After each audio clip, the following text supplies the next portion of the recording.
Davis on the new movie The Help next time on Tell Me More. This afternoon at 1 on WHYY. This is Radio Times here on WHYY in Philadelphia. I'm Marty Moss-Coane talking with musician, guitarist, composer, producer Dweezil Zappa, the son of Frank Zappa. And Dweezil has brought his tribute band, Zappa Plays Zappa, to Philadelphia, performing tonight at the Man. I'm going to play another song, and this is from Zappa Plays Zappa, the 2010 album Return of the Son of, recorded in Manchester, England, 2009, and originally from Frank Zappa and the Mother's album Overnight Sensation, and this is a song called Montana.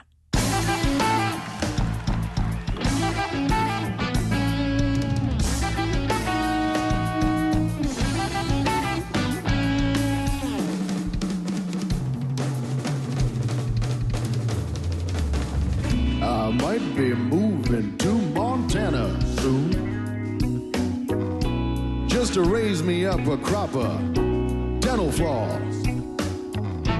Raising it up, waxing it down.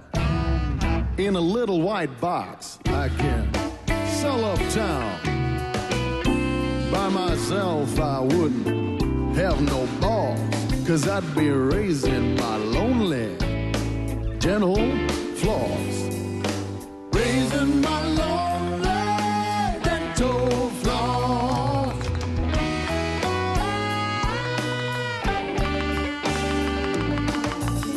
Well, I just might grow me some beans, but I'd leave the sweet stuff to somebody else. But then on the other hand, I would keep the wax and melt it down. Pluck some floss and swish it around. I'd have me a crop, and it'd be on top. That's why I'm moving to Montana. Moving to Montana soon. Gonna be a dental floss tycoon. Yes, I am. Moving to Montana soon. Gonna be a dental floss tycoon.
And that's Dweezil Zappa on guitar. We're enjoying that, a song called Montana, performed by his dad, Frank Zappa, and the Mother's album, Overnight Sensation.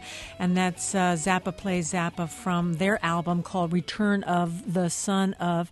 And Dweezil, as we were listening to that, you were talking about the singer Ben Thomas. Yep. And the kind of, as you described, the kind of talk-sing that your dad did. Yeah, that was a bit of a challenge to find the best way to perform those songs. You know, some of the songs that are most well known that have a bit of a comedic element to them were songs that initially I was avoiding, not because I didn't like the songs, but part of the process that I wanted to go through with sort of re-educating people about Frank's music was to really present music that I thought was overlooked, and so we dug a little deeper to find some other things that I think people really didn't expect us to be playing.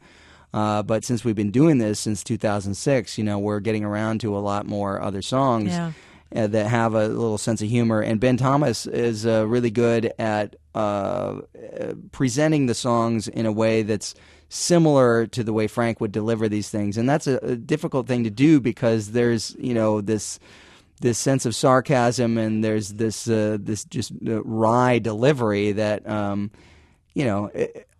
I would prefer to either not do the song, other than, I think Ben does a good job. That's why we're doing it. But those are songs I would have avoided had he not been able to present at least that kind of element to it. Because I think that's one of the undefined elements that's a challenge to present. Sure, and you're talking about satire and irony. I mean, all the kind of subtleties of the way he sang and also the way he wrote and played. Yeah, and that kind of part, all of that is part of the composition. So we take all of that into consideration and take it all very seriously, as we do the same with the notes and the textures and the timbre of the instrumentation. We dissect it all, and we try to put it together in a way that will represent what someone would hear if they were going to listen to the records.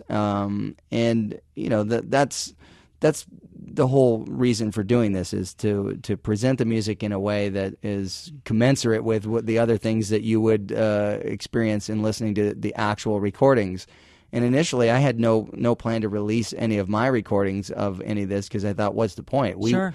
I'm not trying to be in competition with my dad about this stuff, but people developed a fondness for the band and the members of the band, and they were really asking for these things to exist. So, there's more things that will come out in the future, but it was never like a crass commercialization of the thing. It was never like, oh, here's a cash-in element. This was really just about trying to get a grassroots level to say, hey, there's this great music. You should experience it in a live way, and the younger generations could benefit from hearing some of this stuff. And I do want to get to some more music, but I'm also curious about. We've been talking about your father as a composer, but what was he like as a dad? And what did you call him? Did you call him Dad? We called him Frank. You called him Frank. Yeah, that's interesting. But he was great. He was hilarious. One of the things that we enjoyed.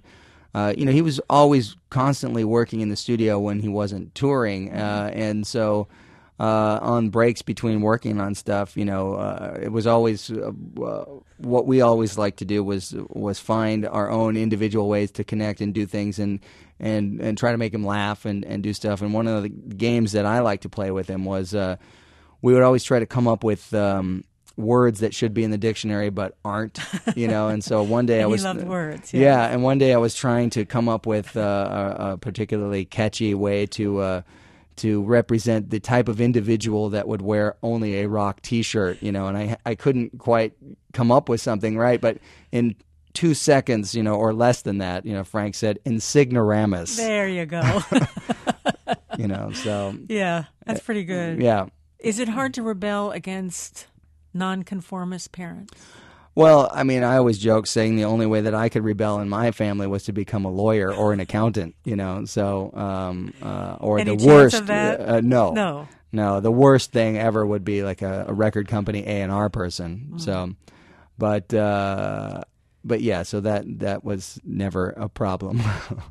Well, let me play Zombie Woof, and this is again from your album that came out last year, Return of the Son of, and it was recorded in Manchester, England. I love this song. Oh, thanks. And it's also from Frank Zappa and the Mothers album, Overnight Sensation. What do you love about this song? Well, I mean, I think there's so many great elements to the song itself. The way that he used the xylophone and all these different elements to create this sort of mysterioso chord and monster movie kind of feel. I think, it's just a very clever arrangement. But on this particular version, this was there's a solo that I played here that I was trying to do something that I wouldn't normally do, and I purposely had a strategy for the solo, which was I'm going to ignore the key that I'm in, and I'm going to try to purposely play outside the key as much as possible.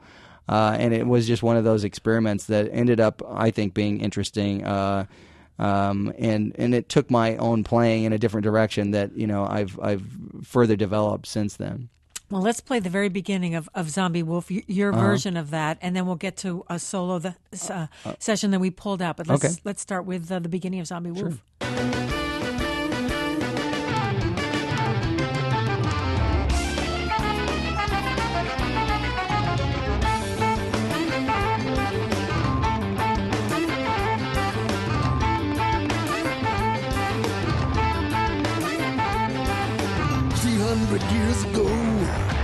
thought I might get some sleep. I stretched myself out on an antique bed, and my spirit did a midnight creep. You know I never sleep no more.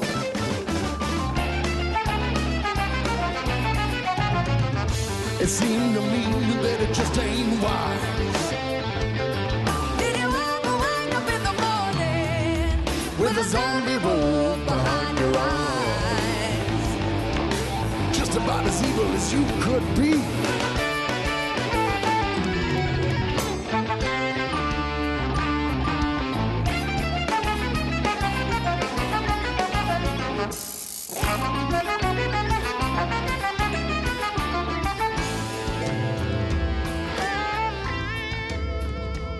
Again, the very beginning of Zombie Wolf. I know you've probably been asked this 1,000 times. Zombie Wolf, do you know where that came from?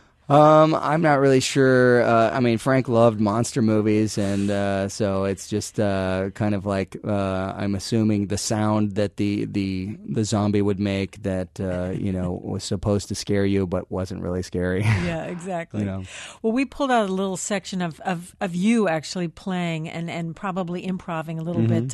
Let's listen to that, and then we'll talk.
And that's our guest, Dweezil Zappa, a little section we pulled out from the middle of Zombie Wolf. That's really impressive. Oh, thanks. Do you like to listen to yourself like that? I think there's times when I like to hear my own playing, and there's times when I'm pretty critical about it. But how about today? Well, how'd you do? Yeah, I mean, in that sense, that solo that was sort of a pinnacle moment of me starting to experiment in a different style of playing. Well, like what I was talking about before, where the strategy was to sort of ignore the key that I was in and try to create melodic ideas and contours that would take you in and out, sort of interweaving this thing. So, technically speaking, jazz musicians play a lot of notes that are not in the right key, but you like the way that it all comes together because there's this tension and release that happens. And so I wasn't a big jazz person growing up. I've been more inspired by it in recent years, but the way that I'm fusing some of those ideas into my playing is definitely not in a traditional sense. So it is largely experimental, and I do enjoy when I can sort of jump off the diving board and do something that I wouldn't have thought of otherwise, because it really is improvisational. And does it feel like that? Yeah.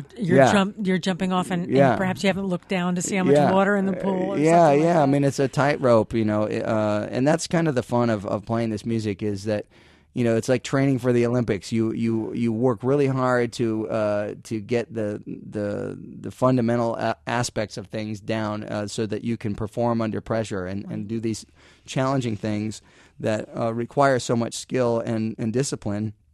But then you have the chance to improvise, and what that really means is to take any notion of preconceived ideas out of your head and go ahead and listen and react in the moment. Now, Frank was amazing at that. He considered his guitar solos, he thought of them as air sculptures.